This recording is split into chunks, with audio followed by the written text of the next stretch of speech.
أشرقت نفسي بنور من فؤادي حينما رددت يا رب العباد. الحمد للہ وحدہ والصلاة والسلام علی من لا نبی بعدہ. اما بعد، کووڈ-19 اور عید الاضحیٰ کی نماز کیسے پڑھی جائے گی؟ تو اس سے پہلے عید کی نماز کے سلسلے میں بیان کیا گیا تھا، اور اب جو ہے عید الاضحیٰ کے سلسلے میں خاص طور پہ آپ کے سامنے بیان کیا جا رہا ہے.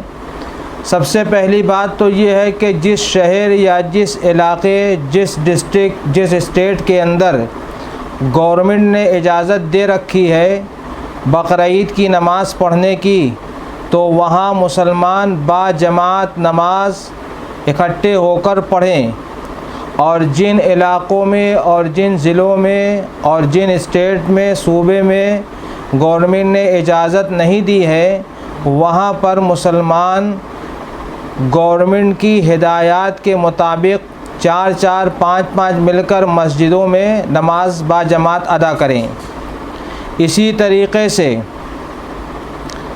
اگر ہو سکے تو گھروں میں نماز بنانے کا طریقہ بیان کیا جا چکا ہے، پھر دہرا دیا جا رہا ہے کہ آپ حضرات 4 لوگ کم سے کم ہو، 1 امام اور 3 بالغ مرد گھر میں جمع ہو جائیں.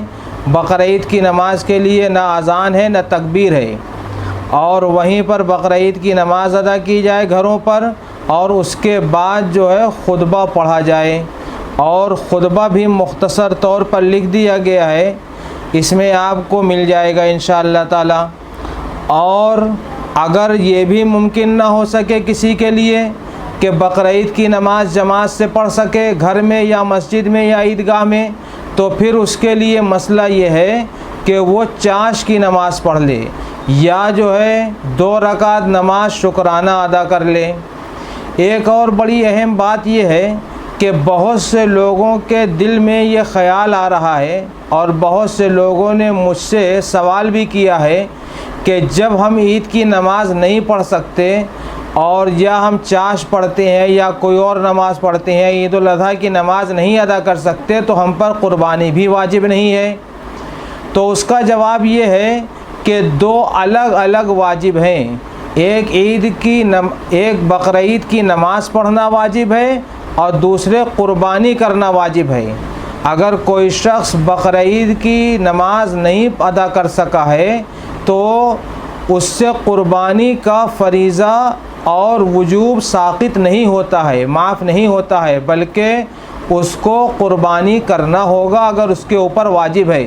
اس کی مثال بالکل ایسے ہی ہے جیسے بہت سے لوگ رمضان کے مہینے میں روزہ نہیں رکھ پائیں، تو اس کا یہ مطلب نہیں کہ وہ صاحب نصاب اور صاحب استطاعت ہونے کے بعد زکوٰۃ بھی نہ ادا کریں. روزہ ایک علیحدہ فرض ہے، زکوٰۃ ایک علیحدہ فرض ہے. ایسے ہی عید اور بقرعید کی نماز ایک علیحدہ فرض ہے، علیحدہ واجب ہے، اور جو ہے قربانی علیحدہ واجب ہے. تو ایک کے چھوٹنے سے دوسرا چھوٹتا نہیں ہے، یا ایک کے چھوڑ دینے سے دوسرے کو چھوڑا نہیں جائے گا.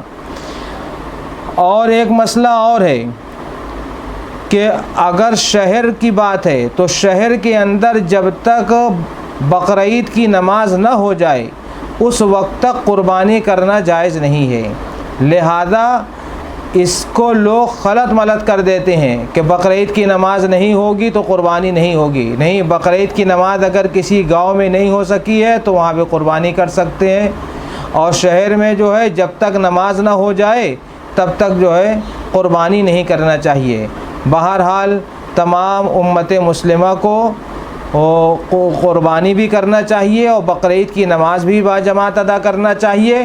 اگر کسی دشواری کی وجہ سے نہ کر سکیں تو پھر مسئلہ یہ ہے کہ اگر نماز نہ پڑھ سکیں تو چاش پڑھ لیں، اور اگر کسی وجہ سے قربانی نہ کر سکیں تو پھر مسئلہ یہ ہے کہ 3 دن گزر جانے کے بعد 10 ذی الحجہ، 11 ذی الحجہ، 12 ذی الحجہ کا غروب شمس، اس کے بعد جو ہے اپنے قربانی کا جو ارادہ تھا، جتنے کا جانور لینا تھا، اس کا صدقہ کیا جائے گا، اور اگر جانور خرید چکے ہیں تو اس جانور کا صدقہ کیا جائے گا۔